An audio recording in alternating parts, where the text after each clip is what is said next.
9.1 परिचय। प्रिचर्ड के अनुसार नुएर लोग सूडान में रहते हैं और खुद को नह कहते हैं। इनकी आबादी करीब 20 लाख है। वे आम तौर पर लंबे लंबे अंगों वाले और संकीर्ण सिर वाले होते हैं। वे पूर्वी अफ्रीकी सांस्कृतिक प्रकार के निलोटिक समूह से संबंधित हैं। नुएर का धर्म अन्य जनजातीय धर्मों से काफी जटिल और अलग है।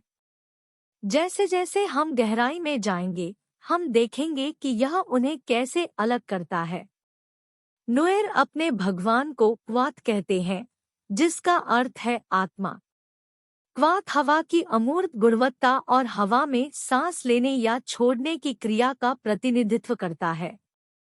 नुएर के अनुसार ईश्वर एक प्रकार की आत्मा है, हवा और हवा की अदृश्य और हमेशा मौजूद प्रकृति की तरह। उनका मानना है कि यद्यपि भगवान ये तत्व नहीं है, वह उनके माध्यम से स्वयं को प्रकट करके उनमें मौजूद है। दूसरे शब्दों में, वह बारिश में, आकाश में, सूर्य और चंद्रमा की चमक में और यहाँ तक कि बहती हवा में भी है। नुएर इन खगोलीय चीजों की हार्दिक तुलना करते हैं। वे इंसानों को सांसारिक व्यक्तियों के रूप में देखते हैं या नुएर शब्दावली में भागे हुए प्राणी के रूप में देखते हैं। सामान्य नुएर परिप्रेक्ष्य में भूत या आत्माएं स्वर्ग या खगोलीय पिंडों में नहीं रहते हैं, बल्कि पृथ्वी पर रहते हैं। नुएर के अनुसार केवल ईश्वर ही आकाश में है। हालांकि इसका मतलब यह नहीं है कि वह पृथ्वी सहित कहीं और एक साथ मौजूद नहीं हो सकता है। नुएर का मानना है कि ईश्वर सर्वव्यापी और सर्वशक्तिमान है, जिसका अर्थ है कि वह पृथ्वी पर भी हो सकता है। वे दावा करते हैं कि ईश्वर हर जगह है, हवा और हवा की तरह। ईश्वर को सभी सांसारिक चीजों के निर्माता और संचालक के रूप में पहचाना जाता है। जबकि कई आत्माएं हैं, अन्य आत्माओं के विपरीत भगवान के पास कोई पैगंबर, अभ्यारण्य या सांसारिक रूप नहीं है। इसलिए हम यह निष्कर्ष निकाल सकते हैं कि नूर ईश्वर को एक रचनात्मक आत्मा के रूप में देखते हैं।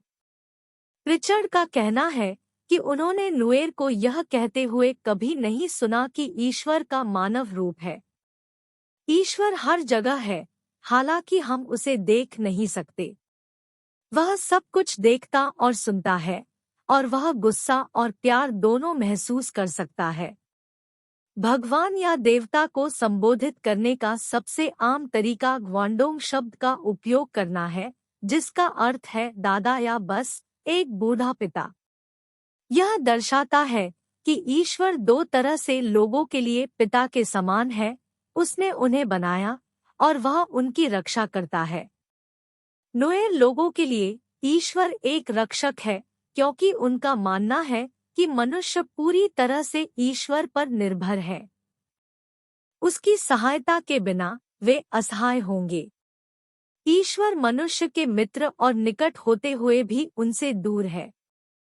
नुएर अक्सर डोर शब्द का उपयोग करते हैं, जिसका अर्थ है कोई ऐसा व्यक्ति जो प्रार्थना करते समय अज्ञानी, मूर्ख या समझ की कमी रखता है। वे खुद को ऐसे लोगों के रूप में वर्णित करते हैं जो जीवन और मृत्यु के रहस्यों, भगवान और आत्माओं के अर्थ को नहीं समझते हैं और चीजें जिस तरह से होती है उसे क्यों नहीं समझते हैं। अध्याय 9.2 कोंग की अवधारणा। कोंग शब्द के विभिन्न अर्थ हैं। इसका तात्पर्य भौतिक अर्थों में सीधा होना हो सकता है, जैसे खड़ा होना या किसी चीज का समर्थन करना, जैसे बायर्स। इसे दृढ़ता से स्थापित के अर्थ में अधिक लाक्षणिक रूप से भी उपयोग किया जाता है, जैसे कि वाक्यांश भी गो कोंग में, जिसका अर्थ है उसका चूल्हा खड़ा रहे। हालांकि आमतौर पर इसका अर्थ कानूनी और नैतिक दोनों अर्थों में सही में होता है। प्रिचर्ड के अनुसार कोंग की अवधारणा दो कारणों से महत्वपूर्ण है। सबसे पहले यह इस बारे में है कि लोग भगवान और भूतों सहित अन्य आध्यात्मिक प्राणियों के प्रति कैसा व्यवहार करते हैं। दूसरे, यह अप्रत्यक्ष रूप से नैतिकता के स्रोत और संरक्षक के रूप में ईश्वर से संबंधित है। नोएर का मानना है कि भगवान अनजाने में हुई गलतियों को माफ कर सकते हैं और नजरअंदाज कर सकते हैं। वे यह भी सोचते हैं कि भगवान शाप से किसी ऐसे व्यक्ति को नुकसान नहीं पहुंचाने देंगे जिसने जानबूझकर गलत काम नहीं किया है। जब कोई नोएर पीड़ा का अनुभव करता है तो वे अक्सर इसका कारण जानते हैं, क्योंकि वे अपने विशेष दोषों से अवगत होते हैं। यदि उन पर दुर्भाग्य आता है तो वे मानते हैं कि यह किसी आत्मा के क्रोध के कारण है। नोएर धर्म पशु बलि से निकटता से जुड़ा हुआ है, मुख्य रूप से इन अनुष्ठानों से जुड़े सार्वजनिक और औपचारिक आयोजनों के दौरान। जब कोई नोएर परेशानी या चिंता का सामना करता है तो घर का मुखिया भाले के साथ क्राल एक बाड़े के चारों ओर घूम सकता है और प्रार्थना कर सकता है। कम औपचारिक सेटिंग में आप उन्हें खड़े या उकड़ू बैठे, हाथ फैलाए, हथेलियां ऊपर करके आकाश की ओर देखते हुए देख सकते हैं। नोएर प्रार्थनाओं में सबसे आम वाक्यांश शकोनियन को है, जिसका शाब्दिक अर्थ है हमें सोने दे, लेकिन इसका अर्थ है हमें शांति से रहने दे। उनका सबसे आम अभिवादन सिनियन है, जिसका अर्थ है क्या आप सो गए। जब अन्य शुभकामनाओं का आदान प्रदान होता है तो आमतौर पर यह पहला प्रश्न होता है। जिस व्यक्ति का स्वागत किया जा रहा है वह पुष्टिकारक गुर्राहट के साथ प्रतिक्रिया करता है, जिसका अर्थ है कि उन्होंने आराम कर लिया है या वे आराम से हैं। नोएर शांति और आराम से रहने को ईश्वर के साथ सद्भाव में रहने के रूप में मानते हैं, जैसा कि एक अन्य प्रश्न से पता चलता है जो निम्नानुसार हो सकता है। सिपल, जिसका अर्थ है क्या आपने प्रार्थना की है। इसका तात्पर्य ईश्वर और साथी मनुष्यों के साथ शांति से रहना है। नोएर लोग जीवन को खेतों के माध्यम से एक यात्रा के रूप में वर्णित करते हैं और वे छिपे हुए खतरों के बिना एक रास्ता तलाशते हैं जो सभी नुकसान से पूरी तरह मुक्त है। उनकी प्रार्थना का कुल अर्थ यह है कि वे भगवान से उनकी रक्षा करने के लिए प्रार्थना करते हैं, जैसे एक माता पिता अपने कमजोर बच्चों की देखभाल करते हैं। शांति, बचाव और सुरक्षा की यह चाहत एक आम अपील अकोटेको में समाहित है, जिसका अर्थ है हमें रहने दो। नोएर जीवन का अनुरोध करते हैं, लेकिन किसी भी जीवन का नहीं। वे एक ऐसे जीवन की इच्छा रखते हैं जो प्रचुर हो, सभी प्रकार की समस्याओं और विभिन्न प्रकार के कष्टों से मुक्त हो। 9.3 आत्मा की धारणा। नूर धर्म में आत्माओं का विचार अविश्वसनीय रूप से महत्वपूर्ण है। आत्माओं की एक महत्वपूर्ण भूमिका है क्योंकि वे आकाश और पृथ्वी दोनों पर मौजूद हैं। आधुनिक लोग आत्माओं को दो प्रकारों में वर्गीकृत करते हैं, ऊपर वाली और नीचे वाली। उपरोक्त आत्मा को कुथ नियाल के नाम से जाना जाता है, जो मूलतः हवा या हवाओं की आत्माएं हैं। सभी आत्माओं में वायु आत्मा को सबसे शक्तिशाली माना जाता है। दूसरी ओर पृथ्वी की या पृथ्वी पर रहने वाली आत्माओं को कुथपिनी कहा जाता है। नोएर मान्यताओं के अनुसार ये सभी सांसारिक आत्माएं आकाश से गिरी हैं। पृथ्वी से आत्माओं को आगे विभिन्न प्रकारों में वर्गीकृत किया जा सकता है, जैसे टोटेमिक आत्माएं, टोटेमिस्टिक आत्माएं, प्रकृति आत्माएं और अन्य कामोत्तेजक आत्माएं। उदाहरण के लिए कोल नाम की एक आत्मा है जो बारिश और बिजली से जुड़ी है। नोएर लोग विभिन्न आध्यात्मिक विश्वास रखते हैं। वेकवात शब्द का उपयोग भगवान या ऊपर या नीचे की किसी भी आत्मा को संदर्भित करने के लिए करते हैं। जब वे भगवान से प्रार्थना करते हैं तो वे अक्सर उन्हें केवल क्वात कहकर संबोधित करते हैं। नोएर टोटेमिज्म में वे प्राकृतिक प्रजातियों या वस्तुओं के प्रति बहुत सम्मान रखते हैं, उन्हें आत्माओं का प्रतीक या प्रतिनिधित्व मानते हैं। सामाजिक समूहों, व्यक्तियों और उनसे संबंधित विशिष्ट प्रभावों के आधार पर ईश्वर को कई तरीकों से माना जाता है। आत्माओं को कोल्विक ऊपर और बीली नीचे आत्माओं में विभाजित करने का कारण यह है कि वे उन्हें विभिन्न स्तरों के महत्व के साथ आत्माओं की विभिन्न अभिव्यक्तियों के रूप में देखते हैं। संक्षेप में, क्वाथ की अवधारणा का एक संरचनात्मक आयाम है। यह एक स्पेक्ट्रम का प्रतिनिधित्व करता है। एक छोर पर आत्माओं को मानवता और दुनिया के संबंध में सर्वशक्तिमान ईश्वर के रूप में माना जाता है। बीच में इन्हें विभिन्न सामाजिक समूहों, गतिविधियों और लोगों की श्रेणियों से जोड़कर देखा जाता है। दूसरे छोर पर आत्माओं की अधिक व्यक्तिगत रूप से कल्पना की जाती है, जैसे कि प्रकृति की आत्माएं और आकर्षण विशिष्ट लोगों से जुड़े होते हैं। भगवान, जिन्हें एक सामान्य पिता और निर्माता के रूप में देखा जाता है, की संदर्भ के आधार पर अलग-अलग भूमिकाएं हैं, जैसे कि सभी लोगों, राजनीतिक नेताओं, वंशों, परिवारों या व्यक्तियों का संरक्षक होना। इवांस प्रिचर्ड के अनुसार, एक टोटेमिक या टोटेमिस्टिक आत्मा कभी-कभी किसी व्यक्ति को टोटेमिक प्रजातियों पर विशिष्ट शक्तियां प्रदान कर सकती है। इन व्यक्तियों द्वारा किए गए अनुष्ठानों को कुछ परिभाषाओं के अनुसार एक प्रकार का जादू माना जा सकता है। नोएर लोगों के बीच आत्मा की सभी अभिव्यक्तियों को समान रूप से मूल्यवान नहीं माना जाता है और वे आध्यात्मिक मार्गदर्शन के सभी दावों को अंकित मूल्य पर स्वीकार नहीं करते हैं। नोएर समाज में दवाओं की भूमिका न्यूनतम है, इसके बजाय वे उपचार के लिए धार्मिक अनुष्ठानों में अपना विश्वास रखते हैं। पारंपरिक औषधियां आत्माओं से अपनी शक्ति प्राप्त नहीं करती।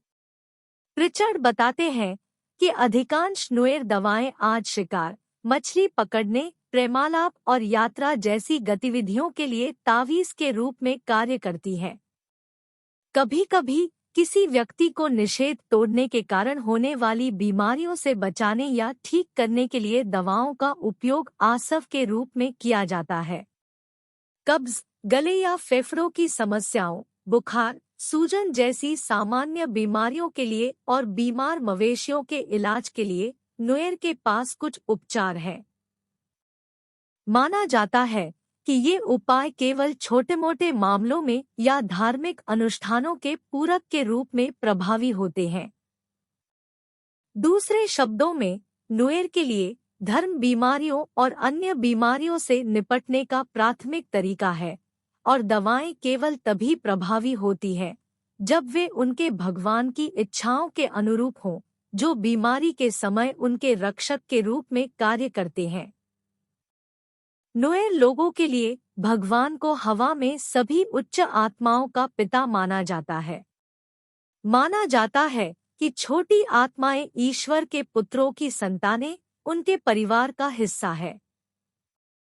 प्रिचर्ड के अनुसार नोएर इन आत्माओं के बीच संबंधों को समझाने के लिए वंशावली रूपक का उपयोग करते हैं। दूसरी ओर, टोटेमिक आत्माओं को भगवान की बेटी की संतान के रूप में वर्णित किया गया है, जिसका अर्थ है कि वे सीधे तौर पर उनके परिवार का हिस्सा नहीं हैं। कामोत्तेजक को पदानुक्रम में सबसे निचले स्तर के रूप में देखा जाता है, जिन्हें डेंग के नाम से जानी जाने वाली वायु आत्मा की बेटियों की संतान माना जाता है। बॉक्स 9.1 आत्माओं के बीच संबंध। आत्माओं के बीच संबंध को ऊंचाई और स्थान की अवधारणाओं या अधिक सटीक रूप से आकाश और पृथ्वी के बीच संबंध के माध्यम से दर्शाया जा सकता है। इस प्रतीकवाद में भगवान को अक्सर आकाश के रूप में दर्शाया जाता है, जबकि हवा की आत्माएं वायुमंडल, बादलों और हवाओं से जुड़ी होती है। दूसरी ओर, बड़ी आत्माओं की तुलना में छोटी आत्माएं पृथ्वी से अधिक निकटता से जुड़ी हुई है। टोटेमिक आत्माएं ऊपर और नीचे दोनों हैं, इन्हें आत्मा और प्राणी दोनों माना जाता है। कामोत्तेजक आत्माएं सबसे सांसारिक आत्माएं हैं और कुछ नुएर मान्यताएं कुछ निश्चित कामोत्तेजकों को जमीन के नीचे भी रखती है।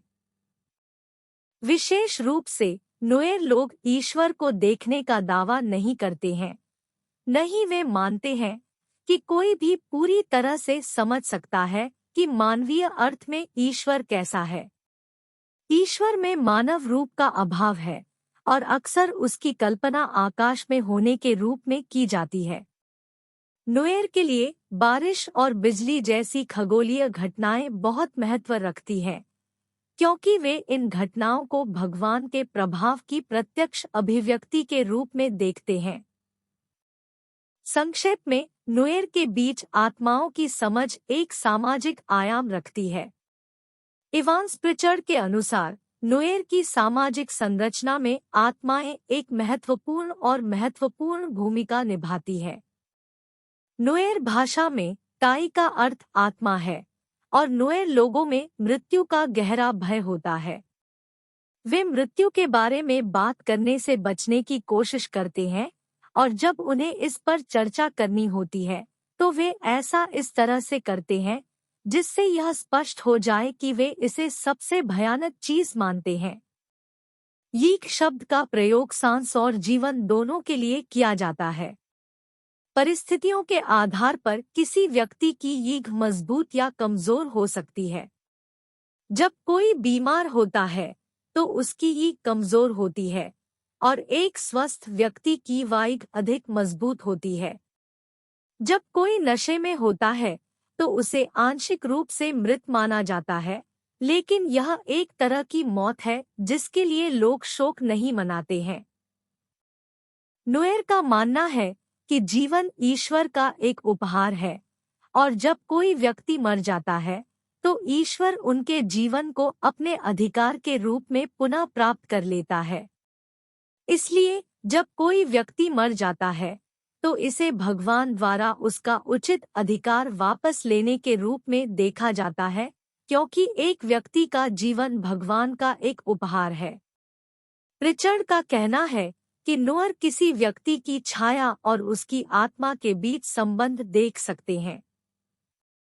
उनके लिए छाया इस बात का निकटतम प्रतिनिधित्व है कि आत्मा क्या हो सकती है। यह विचार इस विश्वास से आ सकता है कि भूत जीवित प्राणियों के प्रतिरूप होते हैं, हालांकि सिर्फ इसलिए कि अन्य प्राणियों और वस्तुओं की छाया होती है। नुएर यह विश्वास नहीं करते कि उनमें आत्माएं हैं, इसलिए उन मामलों में छाया का कोई प्रतीकात्मक अर्थ नहीं होता है। नुएर के बीच एक अनोखी मान्यता यह है कि यदि जुड़वा बच्चे पैदा होते हैं तो यह माना जाता है कि वे दो शरीरों के साथ एक आत्मा साझा करते हैं। उनकी मान्यताओं के अनुसार केवल मनुष्यों में ही आत्माएं होती हैं, अन्य प्राणियों में नहीं। वे सोचते हैं कि केवल मवेशियों और हाथियों में ही आत्मा होती है। नुएर्स का एक और दिलचस्प पहलू मृत व्यक्ति के भूत के प्रति उनकी सीमित चिंता है, जब तक कि यह समस्या पैदा नहीं करता है। नुएर भाषा में भूत के लिए शब्द जोआग है और उनके लिए यह विपत्तियों, बीमारियों और गंभीर बीमारियों से निकटता से संबंधित है। हालांकि वे यह नहीं मानते कि ये बीमारियां भूत प्रेत के कारण होती हैं, वे उन्हें परमेश्वर की ओर से आते हुए देखते हैं। तो हम कह सकते हैं कि भूत उनके जीवन का एक बड़ा हिस्सा नहीं है, लेकिन वे अपने अस्तित्व को पूरी तरह से नजरअंदाज नहीं कर सकते हैं। नुएर्स के लिए आत्माएं भूतों से अधिक महत्व रखती है और भूतों को आत्माओं के अधीन माना जाता है। परिणामस्वरूप वे भूतों से प्रार्थना नहीं करते, क्योंकि उनका मानना है कि भूतों में स्वयं अनुरोधों को पूरा करने की शक्ति नहीं होती है। चिंतन और कार्य 9.1 नुएर में आत्मा और भूत में अंतर बताइए। बिंदुओं को अपनी डायरी में नोट करो। शीर्षक: नुएर के बीच आत्मा और भूत के बीच अंतर पर चिंतन। इग्नू के एक छात्र के रूप में मुझे नुएर लोगों के बीच आत्मा और भूत की अवधारणाओं पर विचार करने और उनके बीच अंतर करने का काम सौंपा गया है। इस कार्य के लिए मुझे दक्षिण सूडान के एक जातीय समूह नुएर की सांस्कृतिक और आध्यात्मिक मान्यताओं में गहराई से जाने और उनके ब्रह्मांड विज्ञान के इन दो मूलभूत पहलुओं के बीच अंतर को उजागर करने की आवश्यकता है। नुएर एक निलोटिक जातीय समूह के पास एक समृद्ध और जटिल विश्वास प्रणाली है जो आध्यात्मिक और आध्यात्मिक क्षेत्रों की उनकी समझ में गहराई से निहित है। उनके ब्रह्मांड विज्ञान के केंद्र में आत्मा और भूत की अवधारणाएं हैं जो उनके दैनिक जीवन, अनुष्ठानों और विश्वदृष्टि में आवश्यक भूमिका निभाते हैं। आत्मा, क्वाथ। आत्मा की नुएर अवधारणा, जिसे क्वाथ के नाम से जाना जाता है, प्रत्येक व्यक्ति के भीतर व्यक्तिगत सार या जीवन शक्ति है। इसे किसी की पहचान का आंतरिक और महत्वपूर्ण पहलू माना जाता है। ऐसा माना जाता है कि क्वाथ जन्म के क्षण से ही मौजूद रहता है और मृत्यु के बाद भी मौजूद रहता है। यह किसी की चेतना, भावनाओं और व्यक्तित्व से निकटता से जुड़ा हुआ है। नुएर का मानना है कि किसी के जीवन काल के दौरान किए गए कार्यों और निर्णयों के लिए आत्मा जिम्मेदार है। यह किसी के अद्वितीय व्यक्तित्व और चरित्र का स्रोत है। भूत, टेकिया। भूत की नुएर अवधारणा, जिसे टेकिया के नाम से जाना जाता है, मृत व्यक्तियों की आत्माओं का प्रतिनिधित्व करती है। टेकिया भौतिक दुनिया में मृतक की स्थायी उपस्थिति है। ऐसा माना जाता है कि टेकिया मृत्यु के बाद भी अस्तित्व में रहता है और विभिन्न तरीकों से जीवित लोगों को प्रभावित कर सकता है। यह मृतक के जीवन और मृत्यु की प्रकृति के आधार पर परोपकारी या द्वेषपूर्ण हो सकता है। नुएर मृतक की आत्माओं को प्रसन्न करने, उनका मार्गदर्शन और संभावित नुकसान से सुरक्षा पाने के लिए अनुष्ठान और समारोह आयोजित करते हैं। विशिष्ट सुविधाओं। प्रकृति। आत्मा, क्वाथ, किसी व्यक्ति की पहचान का एक अंतर्निहित पहलू है और उनके पूरे जीवन में मौजूद रहती है। भूत, टेकिया, एक मृत व्यक्ति की आत्मा है जो मृत्यु के बाद विद्यमान रहती है, अक्सर ऐसे रूप में जो जीवित लोगों के साथ बातचीत कर सकती है। उद्देश्य। आत्मा, क्वाथ, व्यक्ति की चेतना और चरित्र से जुड़ी होती है जो जीवन के दौरान उसके विचारों और कार्यों को संचालित करती है। भूत, टेकिया, जीवित और मृत लोगों के बीच एक कड़ी के रूप में कार्य करता है, संभावित रूप से मार्गदर्शन प्रदान करता है या जीवित लोगों के लिए जोखिम पैदा करता है। लिविंग के साथ बातचीत। आत्मा, क्वाथ, मुख्य रूप से उस व्यक्ति को प्रभावित करती है जिसमें वह निवास करती है और उसे जीवित लोगों के साथ सीधे बातचीत करने वाला नहीं माना जाता है। माना जाता है कि भूत, टेकिया में जीवित लोगों को प्रभावित करने की क्षमता होती है। यही कारण है कि इन आत्माओं को प्रसन्न करने के लिए अनुष्ठान और प्रसाद चढ़ाए जाते हैं। अस्थायी पहलू। आत्मा, क्वाथ, व्यक्ति के जीवन काल से जुड़ी होती है और मृत्यु के बाद भी अस्तित्व में रहती है। भूत, टेकिया, किसी व्यक्ति की मृत्यु के बाद अस्तित्व में आता है और कुछ समय तक भौतिक दुनिया में बना रह सकता है। अनुष्ठान और प्रथाएं। नुएर मृतक, टेकिया की आत्माओं से जुड़ने के लिए अनुष्ठान करते हैं, उनकी सुरक्षा और मार्गदर्शन प्राप्त करते हैं, खासकर संकट के समय में। आत्मा, क्वाथ से जुड़े अनुष्ठान कम आम है और व्यक्तिगत कल्याण और आत्म प्रतिबिंब पर अधिक ध्यान केंद्रित करते हैं। संक्षेप में, नुएर लोग अपनी विश्वास प्रणाली में आत्मा, क्वाथ और भूत, टेकिया की अवधारणाओं के बीच अंतर करते हैं। आत्मा को किसी व्यक्ति की पहचान के आंतरिक, आजीवन पहलू के रूप में देखा जाता है, जबकि भूत मृतक की आत्माओं का प्रतिनिधित्व करता है जिसमें जीवित लोगों के साथ बातचीत करने की क्षमता होती है। ये मान्यताएं उनके दैनिक जीवन और रीति रिवाजों को गहराई से प्रभावित करती हैं, जो उनके सांस्कृतिक और आध्यात्मिक विश्वदृष्टि के बीच जटिल संबंध को दर्शाती है। जीवन, मृत्यु और अलौकिक पर नुएर के अद्वितीय दृष्टिकोण की सराहना करने के लिए इन अवधारणाओं को समझना आवश्यक है।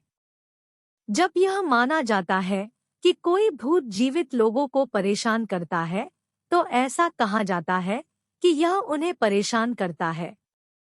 इसका अर्थ है शाप देना, और ये दोनों शब्द आपस में घनिष्ठ रूप से जुड़े हुए हैं, क्योंकि किसी भूत की नुकसान पहुंचाने की क्षमता को दूसरों को नुकसान पहुंचाने की मन की शक्ति के पोस्टमार्टम ऑपरेशन के रूप में देखा जाता है। नुएर समाज में शाप की अवधारणा बहुत महत्व रखती है। किसी अन्यायी व्यक्ति का श्राप प्रभावी माना जाता है। हालांकि यदि कोई बिना किसी वैध कारण के अपशब्द कहता है, तो यह या तो अप्रभावी हो सकता है या इसे बोलने वाले को नुकसान पहुंचा सकता है। विभिन्न श्रापों में से पिता और माता के श्रापों को बहुत गंभीर माना जाता है। दूसरी ओर आशीर्वाद को प्रभावी माना जाता है, क्योंकि ईश्वर उन्हें ऐसा बनाता है। उनके विश्वास के अनुसार जिस तरह एक अभिशाप एक अचूक प्रार्थना की तरह होता है, उसी तरह एक आशीर्वाद में भलाई के लिए एक निहित प्रार्थना होती है। इसे एक आशीर्वाद प्रार्थना के रूप में जाना जाता है, और प्रिचर्ड का सुझाव है कि शाप और आशीर्वाद दोनों का धार्मिक महत्व नुएर धर्म में एक प्रमुख रूप है। 9.5 पाप की अवधारणा। इवांस प्रिचर्ड के अनुसार पाप की अवधारणा नुएर धर्म के अध्ययन के केंद्र में है। नुएर लोग चाहते हैं कि ईश्वर उनके निकट और दूर दोनों हो, क्योंकि ईश्वर के बहुत करीब होना खतरनाक माना जाता है। उनके धर्म को समझने के लिए थेक की न्यूर समझ आवश्यक है। शब्द थेक एक पुरुष के अपनी पत्नी के माता पिता और कुछ हद तक उसके अन्य रिश्तेदारों के प्रति अपेक्षित रवैये और व्यवहार को दर्शाता है। जब एक महिला की शादी होती है, तो वह अपने पति के परिवार, विशेषकर उसके माता पिता का सम्मान करती है। नवविवाहित जोड़े एक दूसरे के प्रति परस्पर सम्मान दिखाते हैं। वधूधन मवेशियों से संबंधित रीति रिवाज भी हैं, जो विवाह से बंधे इन सम्मानजनक रिश्तों से उत्पन्न होते हैं। एक दुल्हन शॉर्ट लाइफ का सम्मान करती है, जो उसके भावी पति द्वारा उससे शादी करने के इरादे के संकेत के रूप में दिए गए मवेशी है। वह उनके मिलन की रस्म पूरी होने तक उनका दूध पीने से परहेज करती है। फिर भी कुछ प्रतिबंध हैं, जैसे कि जब वह अपने सास ससुर के घर जाता है, तो उन्हें भुगतान किए गए मवेशियों का दूध नहीं देना। आधुनिक लोग असली शब्द का उपयोग कुछ अनाचारपूर्ण रिश्तों को संदर्भित करने के लिए करते हैं, जिन्हें वे पापपूर्ण मानते हैं। पाप की गंभीरता इस बात पर निर्भर करती है कि इसमें शामिल व्यक्ति कितने निकट संबंधी है। यदि अनाचार में करीबी रिश्तेदार शामिल है, तो संभवतः कुछ दिनों के भीतर मृत्यु हो सकती है। हालांकि यदि व्यक्ति दूर से संबंधित है, तो कुछ भी महत्वपूर्ण नहीं हो सकता है। नुएर विवाह पूर्व प्रेम संबंधों और मामलों पर तब तक आपत्ति नहीं जताते जब तक वे विवेकपूर्ण तरीके से संचालित किए जाते हैं। व्यभिचार को पाप माना जाता है, और इसका प्रभाव इसमें शामिल अन्य लोगों तक भी फैल सकता है। पति पत्नी सहित आरोपी पक्ष, यदि वे व्यभिचार में शामिल हैं, तो उनके साथ बातचीत करने वाले किसी भी व्यक्ति के लिए खतरनाक हो सकते हैं। पाप स्वीकार करने से उसका प्रभाव कम हो सकता है। अनाचार के संदर्भ में नुएर शब्द वास्तविक है। यह कुछ वर्जनाओं के उल्लंघन का प्रतिनिधित्व करता है, और उल्लंघन के परिणामस्वरूप गंभीर बीमारी हो सकती है। अलग अलग बीमारियों के अलग अलग नाम होते हैं, लेकिन बीमारी के लिए जिम्मेदार विशेष पाप का नाम ज्ञात होता है। कुछ गलत कार्य या दोष दैवीय दंड का कारण बन सकते हैं, या तो शाप या भूतिया प्रतिशोध के माध्यम से। अधिकांश लोग नैतिक दोषों को संचय करने और आपदा की संभावना पैदा करने के रूप में देखते हैं, जो विशिष्ट कार्यों या चूक के कारण हो सकता है। दो प्रकार के उल्लंघन मौजूद हैं, नैतिक या कानूनी पहलुओं वाले और धार्मिक दोषों से संबंधित। प्रिचर्ड का हवाला देते हुए वह बताते हैं कि क्वाथ की अवधारणा उतनी ही सामान्य है जितनी हवा में हम सांस लेते हैं। इसे सही और गलत के प्रश्नों पर लागू किया जा सकता है। हालांकि विभिन्न क्रियाओं से इसके संबंध में मतभेद है। उदाहरण के लिए अनाचार या उन लोगों के साथ खाना खाने जैसे पाप जिनके साथ आपका झगड़ा चल रहा है, उन दोषों की तुलना में क्वाथ के साथ एक अलग संबंध रखते हैं, जो नैतिकता या कानूनों से अधिक संबंधित है, जैसे कि किसी बुजुर्ग का अनादर करना या कर्ज नहीं चुकाना। जब कोई पहली तरह का पापपूर्ण कार्य करता है, तो यह संभव है। अगर इसे गंभीर अपराध के रूप में देखा जाए, तो कोई भी परिणाम सामने आने से पहले बलिदान दिया जा सकता है। यह दूसरे प्रकार के दोषों का मामला नहीं है।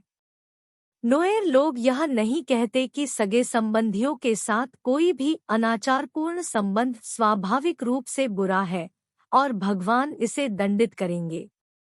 इसके बजाय उनका मानना है कि ईश्वर इसके बाद दुर्भाग्य का कारण बनता है और इसके परिणामों के कारण इसे बुरा बना देता है। इस दृष्टि से यह अपने आप में बुरा नहीं है, बल्कि इसके बाद जो होता है उसके कारण बुरा है। उनके बीच मानव हत्या निषिद्ध नहीं है और वे कहते हैं कि निष्पक्ष लड़ाई में किसी व्यक्ति की हत्या करना गलत नहीं है। वास्तव में यदि कोई व्यक्ति युद्ध में दूसरे को मार देता है, तो उसके साहस और युद्ध कौशल की प्रशंसा की जाती है। सरल शब्दों में, पाप का नैतिक महत्व विशिष्ट निषेधों का उल्लंघन करने में निहित है। प्रिचर्ड नोएर धर्म में बलिदान को सबसे महत्वपूर्ण और अभिव्यंजक कार्य मानते हैं। नोएर लोग विभिन्न अवसरों पर बलिदान देते हैं। उदाहरण के लिए, जब कोई व्यक्ति बीमार होता है या उसने कोई पाप किया है, तो वे उस पाप और उसके परिणामों को खत्म करने के लिए एक बलिदान करते हैं। जब पत्नी बच्चे पैदा करने में असमर्थ होती है, तो वे बलिदान भी देते हैं। पहले बच्चे के जन्म पर, जुड़वा बच्चों के लिए, विवाह समारोहों के दौरान और अंत्येष्टि पर बलिदान दिए जाते हैं। इवांस प्रिचर्ड इन बलिदानों को दो मुख्य समूह में वर्गीकृत करते हैं। व्यक्तिगत बलिदान, ये व्यक्तियों के लिए और व्यक्तिगत कारणों से हैं। 2. सामूहिक बलिदान, ये सामाजिक समूहों के लिए हैं। बॉक्स 9.2 बलिदान के प्रकार। अधिकांश बलिदानों का उद्देश्य उन संभावित खतरों को टालना है जो समुदाय को प्रभावित कर सकते हैं। प्रिचर्ड के अनुसार सामूहिक बलिदान सामाजिक स्थिति में परिवर्तन की पुष्टि या मजबूती प्रदान करते हैं, जैसे कि लड़के से पुरुष, युवती से पत्नी या एक जीवित व्यक्ति से आत्मा में संक्रमण। वे एक नए युग की शुरुआत और रक्त झगड़ों के समाधान का भी प्रतीक है। सामूहिक बलिदानों का एक विशिष्ट संरचनात्मक महत्व होता है। वे महामारी के दौरान पूरे समुदाय के लिए बनाए जा सकते हैं, लेकिन मुख्य रूप से असंख्य व्यक्तियों के लिए होते हैं। ये बलिदान मनुष्यों और उनके प्राकृतिक पर्यावरण के बीच संबंधों के बजाय सामाजिक गतिविधियों और व्यवस्था को दर्शाते हैं। वे नैतिक और आध्यात्मिक संकटों को संबोधित करते हैं और उन्हें नूर धर्म में भूतों को नहीं बल्कि भगवान को अर्पित किया जाता है। हालांकि भूतों को गवाह के रूप में बुलाया जाता है और उन्हें मामला समझाया जाता है, क्योंकि यह उनसे भी संबंधित है। भूत प्रेत इंसानों की तरह ही गवाह के तौर पर मौजूद होते हैं और जो बात उन तक पहुंचाई जाती है, वही बात इंसानों को भी समझाई जाती है। बलि के लिए इस्तेमाल किया जाने वाला प्राथमिक जानवर आमतौर पर बैल होता है, लेकिन बंजर गाय का भी इस्तेमाल किया जा सकता है। बैलों की बलि केवल खूनी झगड़ों में ही दी जाती है। स्थिति की गंभीरता के आधार पर बैलों, बकरियों और गायों के अलावा अन्य जानवरों की बलि भी दी जा सकती है। आम तौर पर परिवार का मुखिया व्यक्तिगत बलिदान कर सकता है। महिलाएं और बच्चे स्वयं बलिदान नहीं दे सकते, लेकिन अभिषेक के कार्य में सहायता कर सकते हैं। व्यक्तिगत बलिदान किसी भी समय हो सकते हैं, लेकिन वे आमतौर पर सुबह या शाम को किए जाते हैं। जानवर की बलि देने से पहले प्रक्रिया में 4 मुख्य चरण शामिल होते हैं। 1. प्रस्तुति। जानवर को पॉट नामक खूंटी से जमीन पर बांध दिया जाता है। इसके बाद इसे भगवान को अर्पित कर दिया जाता है। जानवर को बांधने वाले व्यक्ति को पोवोटियांग कहा जाता है, जिसका अर्थ है गाय को बांधने वाला। कभी-कभी दूध, बियर या पानी जैसा कोई तरल पदार्थ पैक के ऊपर या उसके पास डाला जाता है। 2. अभिषेक। पहला आह्वान बोलने वाले व्यक्ति द्वारा अपने दाहिने हाथ का उपयोग करके जानवर की पीठ को हल्के से गोबर की राख से रगड़ा जाता है। 3. आह्वान। भाला पकड़े हुए बलिदानकर्ता पवित्र जानवर के ऊपर भगवान से बात करता है। इस अवस्था में वे कुर्बानी के उद्देश्य और उससे जुड़ी बातों को व्यक्त करते हैं। 4. तात्मदाह। व्यक्तिगत बलिदानों में इस चरण को नुएर भाषा में कम यांग कहा जाता है, जिसका अर्थ है पीड़ित को देना या अर्पित करना। सामूहिक बलिदानों में इसे नाक कहा जाता है। विशेष रूप से बलि देने के लिए जानवर को मारने से पहले उसके पेशाब करने का इंतजार नहीं किया जाता है। बैलों को दाहिनी ओर से भाला मारा जाता है, जबकि भेड़ और बकरियों का गला काटा जाता है। एक अच्छा बलिदान वह है जिसमें चढ़ाए जाने वाले व्यक्ति या जानवर को अच्छा महसूस हो। यज्ञोपवीत का दाहिनी ओर गिरना भी श्रेयस्कर है। नुएर के बीच बलिदान का उद्देश्य यह है कि जब कोई परेशानी में होता है या किसी बीमारी से पीड़ित होता है, तो उनका मानना है कि बैल की बलि देने से नकारात्मक शक्तियां बैल में चली जाती हैं और फिर उसके खून के साथ धरती में चली जाती है। व्यक्तिगत बलिदानों में जानवर लोगों के लिए खड़े होते हैं। प्रिचर्ड के अनुसार बलिदान एक विनिमय की तरह है, लेकिन यह एक साधारण व्यापार से कहीं अधिक है। नुएर के जीवन में मवेशियों का बहुत महत्व है। मवेशियों में बैल का बहुत सम्मान किया जाता है।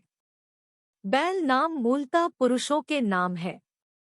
यहाँ तक कि विवाहित महिलाएं भी एक दूसरे को संबोधित करते समय गाय के नाम का इस्तेमाल करती हैं। एक आदमी अपने बैल का नाम रखता है और उसे इसी नाम से बुलाया जाता है, तब भी जब बैल उसके जीवन में नहीं रहता। जब बैल चला जाता है तो नुएर को अत्यधिक दोहक होता है। उस बैल का नाम वह है जो मनुष्य युद्ध, शिकार और नृत्य में चिल्लाता है। यह भी है कि पुरुष एक दूसरे को कैसे संबोधित करते हैं। बैल के निधन के काफी समय बाद भी संबंध बने रहते हैं। इसलिए जब एक बैल की बलि दी जाती है तो यह अनिवार्य रूप से एक आदमी के लिए होता है। नुएर के लिए मवेशी अत्यंत महत्वपूर्ण है। मवेशियों की बलि की भूमिका तब तक निष्क्रिय रहती है जब तक कि उन्हें किसी बलिदान में किसी विशिष्ट उद्देश्य के लिए नहीं चुना जाता है। जैसा कि पहले उल्लेख किया गया है, केवल पुरुष ही बलिदान दे सकते हैं और आमतौर पर घर का मुखिया या वरिष्ठ सदस्य ही इन अनुष्ठानों को करते हैं। सामूहिक बलिदानों का नेतृत्व एक व्यक्ति द्वारा किया जाता है, जिसे ग्वान बुथनी कहा जाता है, जिसका अर्थ है समारोह का स्वामी। समारोह का यह मास्टर विवाह और अन्य नुएर अनुष्ठानों में भूमिका निभाता है। इन समारोहों के दौरान वह कबीले या वंश के भाले का नाम पुकारता है और फिर आम तौर पर पशु बलि से पहले आह्वान करता है। जब वह भाले का नाम बोलता है तो यह वंश या पूरे कबीले के प्रतिनिधित्व का प्रतीक है। इवांस प्रिचर्ड का सुझाव है कि बलिदान समारोह में ग्वान बुथानी की भूमिका धार्मिक के बजाय सामाजिक प्रकृति की अधिक है।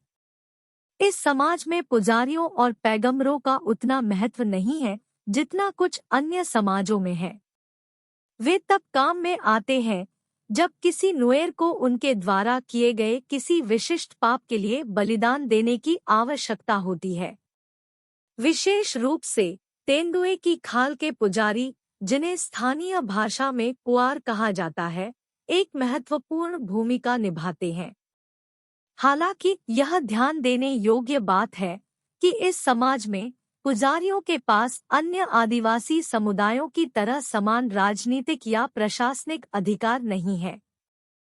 नुएर लोग फसल की खेती को अधिक महत्व नहीं देते हैं और ऐतिहासिक रूप से जब उनके पास अधिक मवेशी थे तब भी वे इसमें कम लगे होंगे। ये पुजारी पृथ्वी से निकटता से जुड़े हुए हैं, जो आम धारणा के अनुरूप है कि मनुष्य पृथ्वी से जुड़े हुए हैं जबकि परमात्मा आकाश से जुड़े हुए हैं। अनिवार्य रूप से एक पुजारी वह व्यक्ति होता है जो ऊपर परमात्मा तक पहुंचने के लिए पृथ्वी पर मनुष्यों की ओर से बलिदान करता है। दिलचस्प बात यह है कि तेंदुए की खाल के पुजारी मुख्य रूप से अपने ही कबीले के सदस्यों से जुड़े नहीं हैं। इसके बजाय वे शासन की श्रेणी में आते हैं, जिसका अर्थ है कि उन्हें बाहरी माना जाता है। इससे पता चलता है कि उनके कुल उन कुलों से भिन्न है जिनके लिए वे पुजारी के रूप में सेवा करते हैं। चिंतन और क्रिया 9.2 नुएर धर्म में पुजारी और पैगंबर किस प्रकार आते हैं? चर्चा करें और अपनी नोटबुक में लिखें।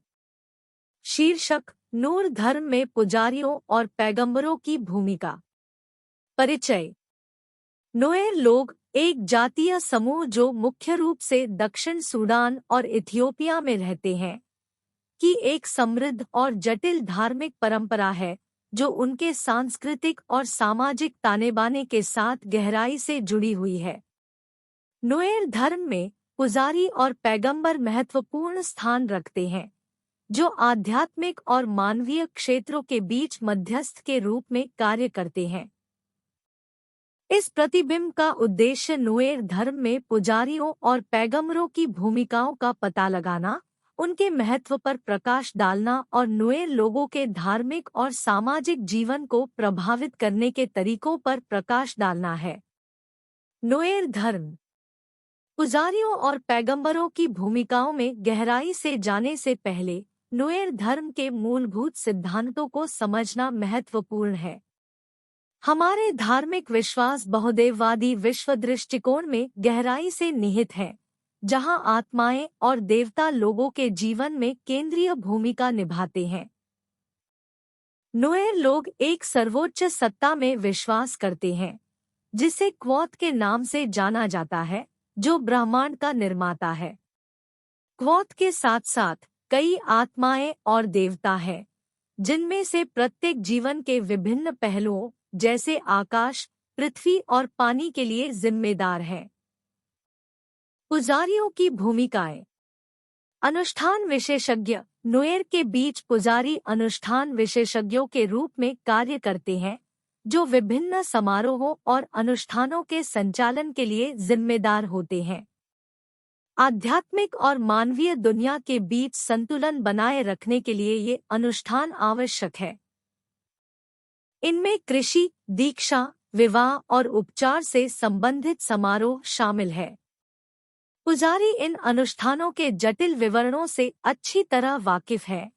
वे यह सुनिश्चित करते हैं कि आत्माओं और देवताओं को प्रसन्न करने के लिए इन्हें सही तरीके से किया जाए।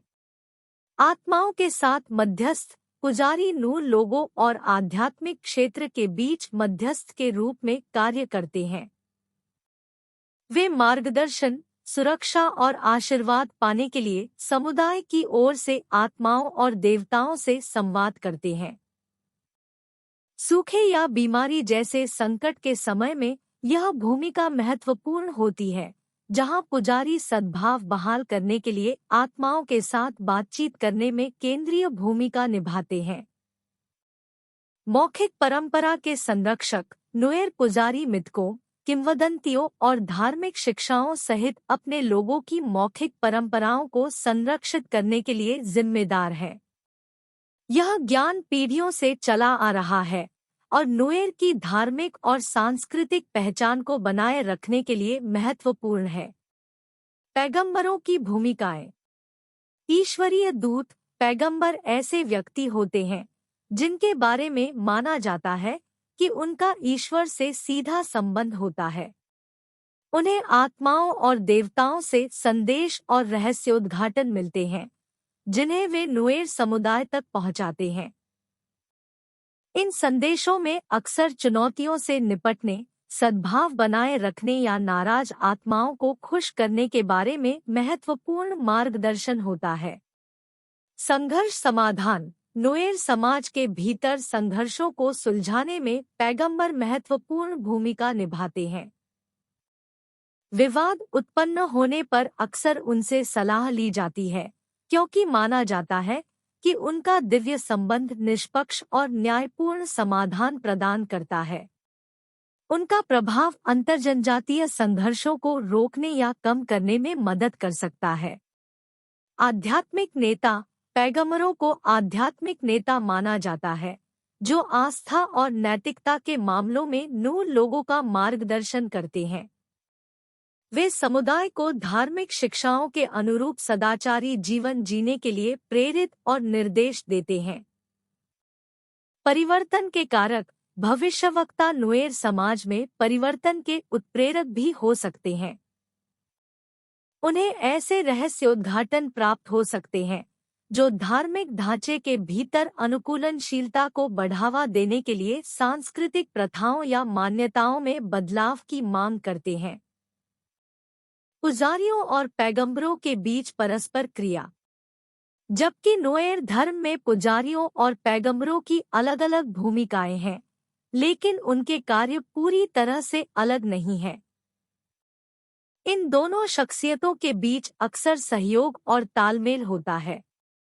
पैगंबर यह सुनिश्चित करने के लिए पुजारियों से परामर्श कर सकते हैं कि उनके रहस्योद्घाटन स्थापित अनुष्ठानों और परंपराओं के अनुरूप हों। बदले में पुजारी आत्माओं की इच्छा के बारे में अंतर्दृष्टि प्रदान करने के लिए भविष्यवक्ताओं पर भरोसा कर सकते हैं, खासकर संकट के समय में। निष्कर्ष। नोएर धर्म में पुजारियों और पैगंबरों की भूमिकाएं समुदाय के आध्यात्मिक और सामाजिक कल्याण के लिए अभिन्न अंग है। वे नोएर लोगों और आध्यात्मिक दुनिया के बीच पुल के रूप में कार्य करते हैं, उन्हें विश्वास, नैतिकता और दैनिक जीवन के मामलों में मार्गदर्शन करते हैं। जबकि पुजारी परंपरा को कायम रखते हैं और अनुष्ठानों का उचित प्रदर्शन सुनिश्चित करते हैं, पैगंबर दिव्य संदेश लाते हैं और संघर्ष समाधान और परिवर्तन में महत्वपूर्ण भूमिका निभाते हैं। पुजारियों और पैगंबरों के बीच यह परस्पर क्रिया न केवल नोएर की धार्मिक और सांस्कृतिक पहचान को बनाए रखती है, बल्कि उन्हें अपनी समृद्ध विरासत से जुड़े रहने के साथ साथ आधुनिक दुनिया की चुनौतियों से निपटने में भी मदद करती है। इन व्यक्तियों की भूमिकाएं नोएर धर्म की गतिशील प्रकृति को प्रदर्शित करती है, जो समुदाय की मूल मान्यताओं और प्रथाओं को संरक्षित करते हुए समुदाय की उभरती जरूरतों के अनुरूप ढलती है। प्रिचर्ड दो मुख्य पुरोहित समूहों, गोटलीक और जिमेम के बारे में बात करते हैं। इन पुजारियों के पास अपनी जमीन नहीं होती, बल्कि वे परिवार और छोटे वंशों के हिस्से के रूप में अन्य कुलों के क्षेत्रों में रहते हैं। उन्हें तेंदुए की खाल के पुजारी के रूप में जाना जाता है और वे किसी विशिष्ट कबीले से जुड़े नहीं हैं। उनकी भूमिका तटस्थ न्यायाधीशों के रूप में कार्य करते हुए विभिन्न नोएर समूहों के बीच विवादों और संघर्षों को निपटाने की है। उनके प्राथमिक कार्य में मानव वध के मामलों से निपटना शामिल है और उनकी भूमिका का महत्व इस मूल जिम्मेदारी से उत्पन्न होता है। वे ही ऐसे मामलों को संभालने के लिए अधिकृत हैं। जब कोई व्यक्ति किसी दूसरे को लड़ाई में मार देता है तो वे तुरंत नजदीकी पुजारी के पास पहुंचते हैं। फिर पुजारी हत्यारे द्वारा किए गए पाप का प्रायश्चित करने के लिए गाय की बलि की व्यवस्था करता है। पुजारी खूनी झगड़ों में मध्यस्थ के रूप में कार्य करता है। एक बार जब वे शामिल हो जाते हैं तो कोई भी उनकी भूमिका पर सवाल नहीं उठाता। कबीले के सभी लोगों को पुजारी के फैसले पर पूरा भरोसा है। तेंदुए की खाल वाला पुजारी शपथ ग्रहण समारोहों की देखरेख भी करता है। यदि कोई व्यक्ति हत्यारा होने से इनकार करता है और उस पर असली अपराधी होने का संदेह होता है तो उसे अग्नि परीक्षा से गुजरना पड़ता है। उन्हें मृत व्यक्ति के रिश्तेदारों के सामने पुजारी द्वारा प्रदान किया गया मृतक के सिर से दूध पीना चाहिए। ऐसा माना जाता है कि यदि वे झूठ बोल रहे हैं तो इस प्रक्रिया के दौरान वे जल्द ही मर जाएंगे। नुएर समाज में हत्या की बात कबूल न करना गंभीर अपराध माना जाता है। नुएर लोगों के लिए उनके द्वारा किए गए पापों से छुटकारा पाने के लिए स्वीकारोक्ति महत्वपूर्ण है। निकट संबंधी अनाचार करने पर तेंदुए की खाल वाले पुजारी को बुलाया जा सकता है। इस गलत काम को साफ करने के लिए पुजारी एक बैल की बलि देता है। पुजारी बैल का अभिषेक करता है और भगवान से पापियों को माफ करने और बैल के खून के माध्यम से उनके अपराध को दूर करने की प्रार्थना करता है। फिर जानवर को जमीन पर लिटा दिया जाता है और पुजारी उसके गले में एक भाला डालता है जो उसकी छाती की ओर कट जाता है। जैसे ही अंतिम कटौती की जाती है, शामिल पक्ष शव को खींचकर अलग कर देते हैं। पुजारी एक आधा लेता है और पापियों के रिश्तेदार दूसरा लेते हैं। पुजारी बैल के पित्ताशय से पित्त इकट्ठा करता है, इसे एक लौकी में पानी के साथ मिलाता है, वाल रुआली नामक अनाचार के लिए एक उपाय जोड़ता है और अपराधी और उनके रिश्तेदार इस मिश्रण को पीते हैं। तेंदुए की खाल वाले पुजारी विशेष रूप से हत्याओं, अग्नि परीक्षाओं और गंभीर अनाचार मामलों से संबंधित बलिदानों को संभालते हैं। रिचर्ड के अनुसार पुजारी की भूमिका को धार्मिक मान्यताओं के ढांचे के भीतर संचालित एक राजनीतिक संस्था के रूप में देखा जा सकता है। हालांकि नुएर धर्म में पुरोहिती की उपस्थिति मूल मान्यताओं में महत्वपूर्ण परिवर्तन नहीं करती है। इसके बजाय यह मौजूदा मान्यताएं हैं जो पुजारी की राजनीतिक भूमिका को परिभाषित करती है। दूसरे शब्दों में रिचर्ड सुझाव देते हैं कि पुजारी राजनीतिक धार्मिक कार्य करते हैं, लेकिन उनका धर्म स्वाभाविक रूप से पुजारी नहीं है, जैसा कि कुछ अन्य आदिवासी समाजों और संस्कृतियों में होता है। नुएर धर्म में पैगंबर भी एक आवश्यक भूमिका निभाते हैं। रिचर्ड के अनुसार भविष्यवक्ता वह व्यक्ति होता है जिसके पास हवा की आत्मा या कभी-कभी कोल्विक आत्मा होती है। यह कब्जा पैगंबर को आध्यात्मिक क्षमताएं प्रदान करता है जिसकी तेंदुए की खाल वाले पुजारियों सहित अन्य लोगों के पास कमी है। रिचर्ड पुजारियों और पैगंबरों की तुलना करता है। पुजारी की भूमिका पारंपरिक होती है, जबकि पैगंबर की भूमिका हालिया विकास है।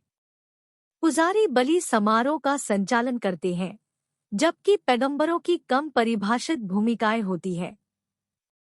पुजारी की शक्तियां वंश के माध्यम से विरासत में मिलती है, एक सामाजिक विरासत, जबकि पैगंबर की शक्तियां करिश्माई होती है, जो व्यक्तिगत प्रेरणा से उत्पन्न होती है। पुजारी का अधिकार उसके पद से आता है, जबकि पैगंबर अपने अधिकार का प्रतीक है। पुजारी में सांस्कृतिक विशेषताओं का अभाव होता है, जबकि भविष्यवक्ता सांस्कृतिक विशेषताओं का प्रदर्शन करता है। पुजारी पृथ्वी पर स्थित है, आकाश की ओर देख रहा है, जबकि स्वर्गीय प्राणी भविष्यवक्ताओं को प्रेरित करने के लिए आकाश से उतरते हैं। इस प्रकार भविष्यवक्ता आत्मा की आवाज के रूप में कार्य करता है, उसकी इच्छा की व्याख्या करता है, उसके प्रभाव में बोलता है। रिचर्ड ने यह भी उल्लेख किया है कि नुए लोग पुजारियों और पैगंबरों को अलग अलग व्यक्तियों के रूप में देखते हैं और उन्हें विरोध में नहीं मानते हैं। एक भविष्यवक्ता लोगों को अपनी लार का उपयोग करके या उन पर पानी, दूध या मक्खन छिड़क कर ठीक कर सकता है। माना जाता है कि पैगंबरों के पास दूरदर्शिता होती है। कठिनाई के समय में नोएर बलिदान की ओर रुख करते हैं और यह अनुष्ठान तेंदुए की खाल पहनने वाले पुजारियों द्वारा आयोजित किया जाता है। 9.8 निष्कर्ष में जब हम नोएर लोगों की धार्मिक मान्यताओं की जांच करते हैं तो हम पाते हैं कि भगवान की उनकी अवधारणावाद के विचार से निकटता से जुड़ी हुई है, जो आत्मा का प्रतिनिधित्व करती है। उनकी मान्यताओं के अनुसार दुनिया में जो कुछ भी होता है वह आत्माओं से प्रभावित होता है और विभिन्न प्रकार की प्रार्थनाएं और बलिदान इन आत्माओं को प्रभावित कर सकते हैं। रिचर्ड नोएर धर्म को वायवीय आत्माओं से संबंधित और आस्तिक भगवान या देवताओं में विश्वास से संबंधित दोनों के रूप में चित्रित करता है। क्या इसे एकेश्वरवादी, एक ईश्वर में विश्वास के रूप में वर्णित किया जा सकता है? यह परिभाषा पर निर्भर करता है। उन्होंने आगे कहा कि नुएर धर्म को एकेश्वरवादी और बहुदेववादी दोनों के रूप में देखा जा सकता है और इसमें कुलदेवता और अंधभक्ति के तत्व भी शामिल है। अन्य अफ्रीकी धर्मों की तुलना में नुएर धर्म, जैसा कि प्रिचर्ड द्वारा वर्णित है, में विशिष्ट विशेषताएं हैं। इसमें पैतृक भूतों पर कम जोर दिया गया है और इसमें जीववादी मान्यताओं का अभाव है। जादू टोना एक छोटी भूमिका निभाता है और जादू का कोई महत्व नहीं है। कुछ अफ्रीकी धर्मों के विपरीत अवैयक्तिक ब्रह्मांडीय शक्ति की कोई अवधारणा नहीं है। इसके अलावा नुएर धार्मिक प्रथाओं में अन्य अफ्रीकी धर्मों में आमतौर पर पाए जाने वाले विस्तृत अनुष्ठान, औपचारिक प्रतिबंध या अंतर्विरोध शामिल नहीं है। इसके बजाय उनके अंतर्विरोध अधिक नैतिक प्रकृति के होते हैं और उनका उल्लंघन करने से नैतिक अशुद्धता या पाप की स्थिति उत्पन्न होती है, जिससे बीमारी या अन्य दुर्भाग्य हो सकते हैं।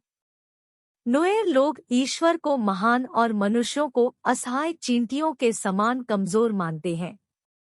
निर्भरता की यह भावना अत्यधिक व्यक्तिवादी है, जो व्यक्तियों और ईश्वर के बीच घनिष्ठ और व्यक्तिगत संबंध को बढ़ावा देती है। नुएर धर्म में मनुष्य आमतौर पर एक निष्क्रिय भूमिका निभाते हैं और वे भगवान की तुलना केवल हवा या वायु जैसी किसी चीज से कर सकते हैं।